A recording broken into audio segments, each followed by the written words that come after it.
మతి తప్పి మాట్లాడా లేదా ఒక కొత్త వేషం వేశాడా అన్నది ఒక ప్రశ్న. నిన్నేమన్నాడు? నేను రాజకీయాలకి దూరంగా ఉంటున్నాను, ఇంకా లైఫ్లో ఏ పార్టీలో ఉండను. మొన్నేమన్నాడు? ప్రజారాజ్యమే జనసేనగా ఆవిర్భవించింది. అటుమొన్నేమన్నాడు? నేను బ్రతికున్నంత వరకు రాజకీయ నాయకులు ఎందుకు కలుస్తున్నాను అంటే రాజకీయం చేయడానికి. ఈ మధ్యలో ఏమన్నాడు? మోదీని కలిసినప్పుడు. ఆ తర్వాత ఆ మధ్యన ఏమన్నాడు? మీరు చూడండి, వీళ్ళు మాటలు వీళ్ళేంటంటే పిల్లు కళ్ళు మూసుకొని పాలు తాగితే ఎవరూ చూడలేదు అనుకుంటారు, తక్కువని పడినంత వరకు. అలాగుంది చిరంజీవి పవన్ కళ్యాణ్ మాటలు. వాళ్ళకి అవసరమా రాజకీయం? ప్రజారాజ్యం పెట్టినప్పుడే 2008లో అన్నాను, ఇది కాంగ్రెస్ మీ పార్టీ, ప్రజారాజ్యం కాంగ్రెస్ లో చేర్చేస్తారు, మనందరినీ మోసం చేస్తారు అన్నాను. కాపులు బీసీలు 90% నమ్మి ఆయనకి 18% ఓట్లు వేశారు. నమ్మని మూర్ఖులు వేశారు. 2011లో ప్రజారాజ్యం హోల్సేల్గా Pawan Kalyan youth president, Chiranjeevi president, Allu Aravind, ఈ నాగబాబు ప్యాకేజ్ స్టార్లు అందరూ కాంగ్రెస్ లో కలిసిపోయారు. అప్పుడు కాంగ్రెస్ అధికారంలో ఉంటే అప్పుడే నేనేం చెప్పాను, మరలా పవన్ కళ్యాణ్ పార్టీ పెట్టినప్పుడు పవన్ కళ్యాణ్ చిరంజీవి వీళ్ళంతా బీజేపీలో చేరుతారు, అధికారంలోకి వస్తే బీజేపీకి ప్యాకేజీలుగా అమ్మేస్తారు అన్నానా లేదా? ఒకసారి కాదు, 100 సార్లు కాదు, రోజు అంటున్నాను. ఏమైంది?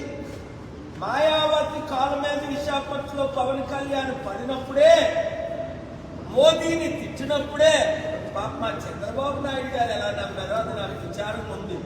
రాజకీయ అనుభవం ఉన్న చంద్రబాబు నాయుడు గారు పవన్ కళ్యాణ్ డ్రామాలో మోసపోయారా?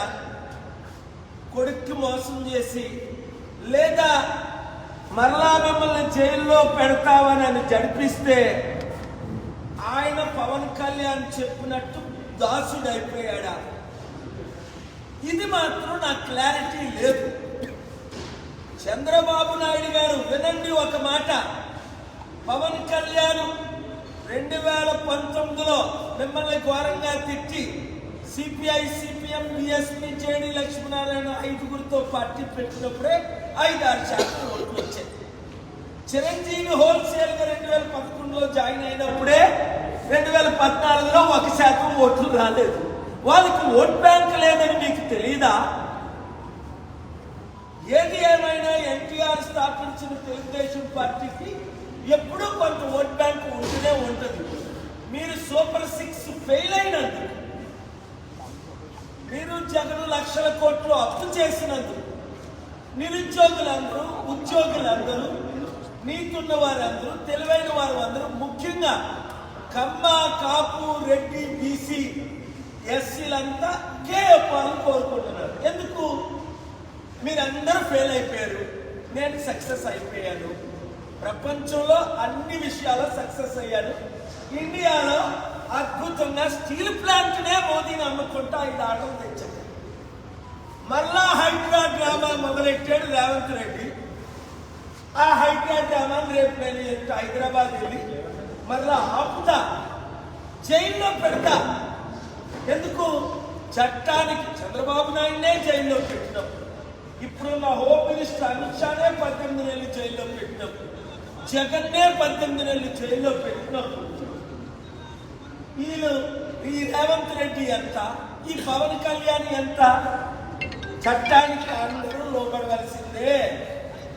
ఒకవేళ జడ్జిలు మేనేజ్ చేస్తామని కొంతమంది జడ్జిలు మేనేజ్ చేస్తున్నారు, కోర్టులు మేనేజ్ చేస్తున్నారు. నా దగ్గర రుజువులు ఉన్నాయి. అది నేను ఎప్పుడు రిలీజ్ చేయాలి, ఎక్కడ రిలీజ్ చేయాలి, ఎలాగ రిలీజ్ చేయాలి, ఎక్కడ పబ్లిక్ ఇంట్రెస్ట్ లిటిగేషన్ వేయాలి, నాకు ఇప్పుడు కోర్టులో పూర్తి అనుభవం ఉంది.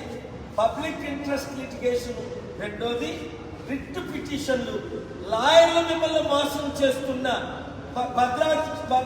భద్రాచలంలో ఒక లాయర్ ఒక అమ్మాయి డివోర్స్కి వెళ్తే ఆవిడ ప్రెగ్నెంట్ చేసేసాడు 2 సంవత్సరాలు.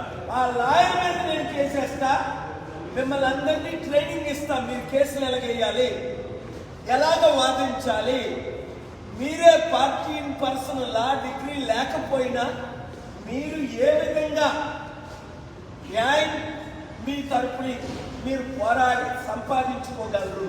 ఎందుకంటే నేను 100,000 కేసులు వేయలేను కదా. స్టీల్ ప్లాంట్ మీద, హైడ్రా మీద, ప్రత్యేక హోదా మీద కేసు వేసి గెలిచాం. లడ్డూ పిటిషను రైతులకు. కనుక మీరేం చేయాలి అంటే చిరంజీవి డ్రామాని, పవన్ కళ్యాణ్ డ్రామాని సీరియస్గా తీసుకోకండి. వాళ్ళు రోజుకో మాట్లాడతారు, పూటకో మాట్లాడతారు. ఎందుకంటే చిరంజీవికేమో సెంట్రల్ మినిస్టర్ పోస్ట్ అడుగుతున్నాడు పవన్ కళ్యాణ్, నాగబాబుకేమో ఎంపీ అడిగాడు. ఇస్తే నేను ధర్నా చేస్తాను అనుభవిసరికి వెనక్కి తగ్గారు అక్కడ మోదీ గవర్నమెంట్. ఇప్పుడు చిరంజీవికి మరలా సెంట్రల్ మినిస్టర్ పోస్ట్ ఇస్తే హోల్సేల్గా దేశమంతా ఈరోజు పవన్ కళ్యాణ్ మరలా సనాతన ధర్మం మీద టూర్ మొదలు పెట్టాడు. పవన్ కళ్యాణ్,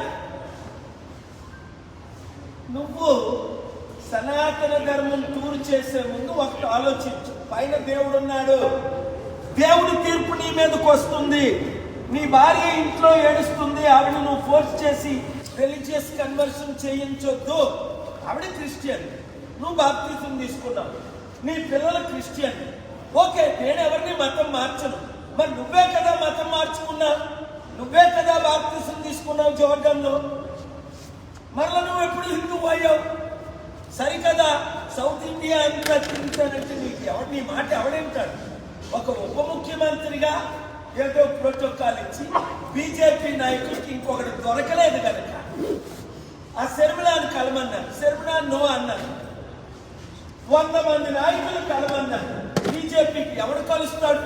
అందరూ నో అన్నారు. బొత్స సత్యనారాయణ కలమన్నారు, నో అన్నారు. నాదేళ్ల మనోహర్ని కలమన్నారు, నో అన్నారు. ఇంకా బీజేపీకి ఎవడు దొరక్క, ఎవడు ప్యాకేజ్ స్టార్ అని నువ్వు మీ అన్నయ్య దొరికారు కనుక వాళ్ళు మిమ్మల్ని వాడుకుంటున్నారు.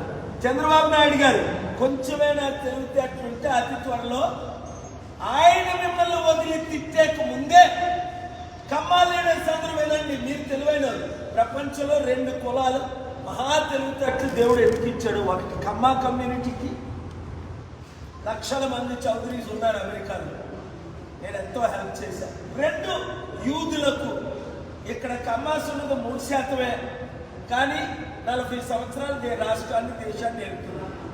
యూదులు ఉన్నది 2% ప్రపంచంలో. 235 సంవత్సరాలు అమెరికాని వెళ్తున్నారు. కనుక తెలివైన మీరైనా చంద్రబాబు నాయుడు గారికి చెప్పండి, పవన్ కళ్యాణ్ చంద్రబాబుని తిట్టి కూటమిలో నుంచి బయటకు వచ్చి బీజేపీతో విలీనమై బీజేపీ ముఖ్యమంత్రి క్యాండిడేట్గా వచ్చే ఎలక్షన్లో ఆంధ్రాలో పోటీ చేయడానికి ఈ ప్లాన్. మరలా అది రిపీట్ చేసుకోండి, ఆ కోర్స్ చేసుకోండి, మీరు వైరల్ చేసుకోండి కుర్రోళ్ళు. నేను చెప్పిన 100లో 100 జరిగాయి.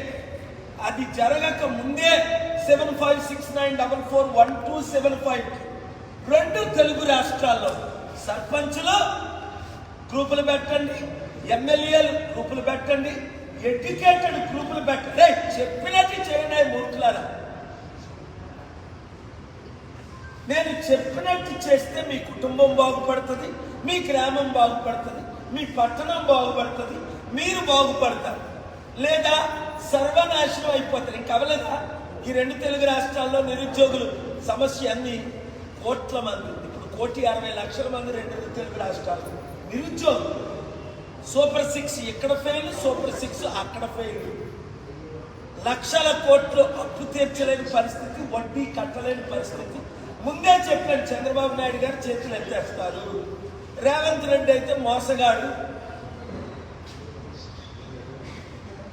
ఆయన మోసంతోనే మెగా కృష్ణారెడ్డికి 15,000 కోట్లు డీల్ ఇచ్చాడు. చంద్రబాబు నాయుడు గారు 10,000 కోట్లు డీల్ ఇచ్చాడు. ఇప్పుడు 80,000 కోట్లు డీల్ ఇవ్వడానికి ఈ దొంగలు, ఈ గజ దొంగల నుంచి 100,000 కోట్లు తీసుకుంటూ నిజంగా వాళ్ళకి బుద్ధి ఉంటే ఈ బిలియనర్స్ అందరూ పాలు కదా గెలిపించాలి. మీ అప్పులు తీర్చుతారు, మీ కంపెనీలు తీసుకొస్తారు, ఉద్యోగాలు తీసుకొస్తారు, చేశాను చేయగలరు కనుక మీరు మరొకసారి ఇంకా మిగిలిన వాళ్ళు ఎవరైనా ఉంటే 1-2% చిరంజీవి పవన్ కళ్యాణ్ మాయలో పడకండి.